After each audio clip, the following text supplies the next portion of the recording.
میرے پاس کوئی باقاعدہ مربوط اور مضبوط قسم کا مضمون نہیں ہے. میں چند باتیں کروں گا سہیل احجد کے بارے میں.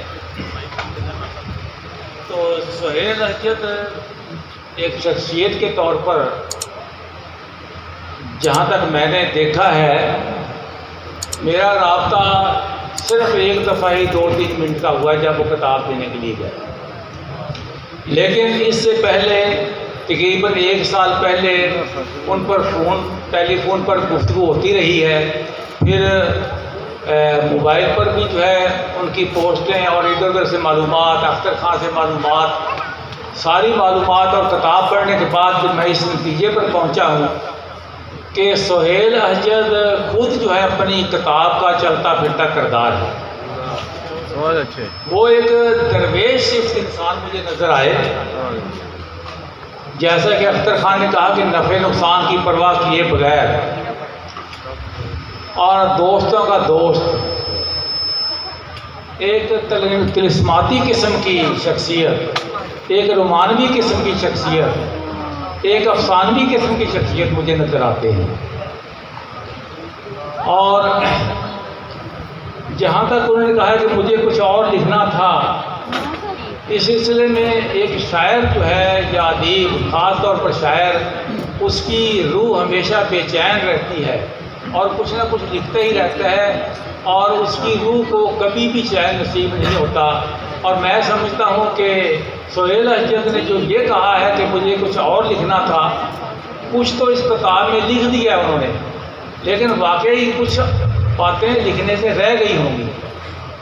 اور ابھی میں بتاتا ہوں کہ اختر خان نے بھی یہ سوال اٹھایا ہے اپنے مضمون میں کہ یہ پتہ نہیں چلتا کہ وہ مزید کی بات کر رہا ہے یا کچھ اور.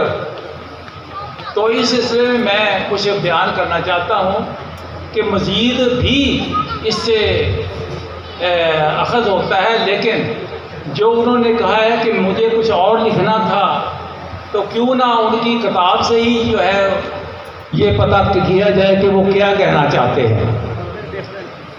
یہ ہے جی صفحہ 73 میں وہ لکھتے ہیں، سو اب یہ سوچتا ہوں عمر کے پچھلے پہر احجد بھرم میں 365 دنوں کا رکھ نہیں پایا، جو لکھنا چاہیے تھا آج بھی میں لکھ نہیں پایا، جو اب تک لکھ نہیں پایا کسی بھی طور لکھوں گا، اگر دی وقت نے مہلت میں اب کچھ اور لکھوں گا.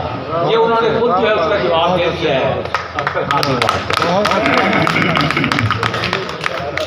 اور اس کے بعد جی میں نے چند ایک نظمیں ہیں ان کا صرف ذکر کروں گا جو مجھے پسند آئی ہے. جدائی ہے صفحہ 22 پر، صفحہ 31 پر انجان، اور صفحہ 40 پر یاد تو ہوگا.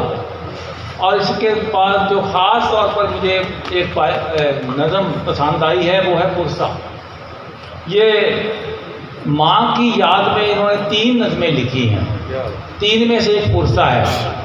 وہ اختر خان کی والدہ جب فوت ہوئی ہے تو ان کو ایک لحاظ سے پیغام دے رہے ہیں اختر صاحب کی ماں کو کہ میری ماں کو یہ پیغام دے دینا جا کر.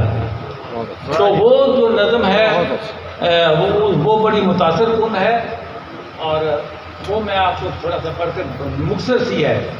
وہ میرے بس میں گر احجد ہوا کے ہاتھ چپکے سے میں جنت میں مقیم اپنی بہشتی والدہ کو ایک پیام دل نوا بھیجوں کہ میرے دوست اختر کی بہشتی والدہ بھی آپ کے پاس آن پہنچی ہے.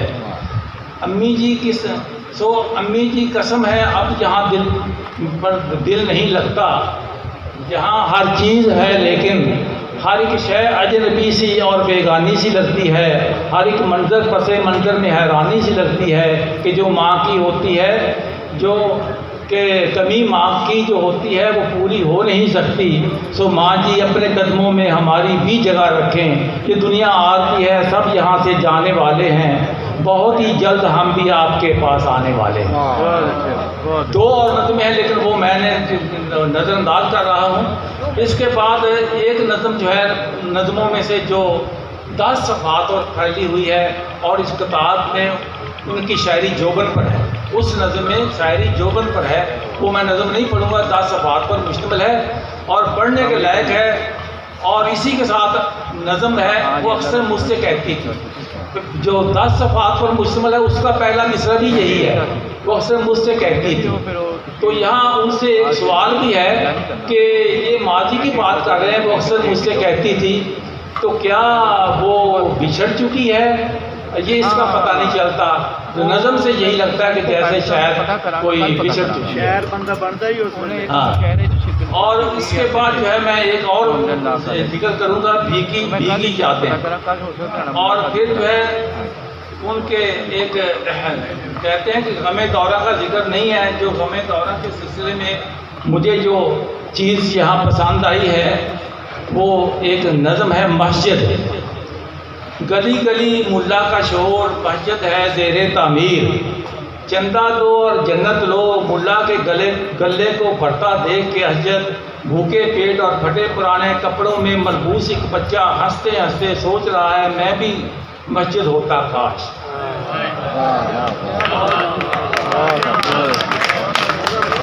بہت اچھے، بہت اچھے، بہت اسی اچھے۔ کے ساتھ ایک ہے میں بھی نکلا تماش بھی حجت، رقص غربت کو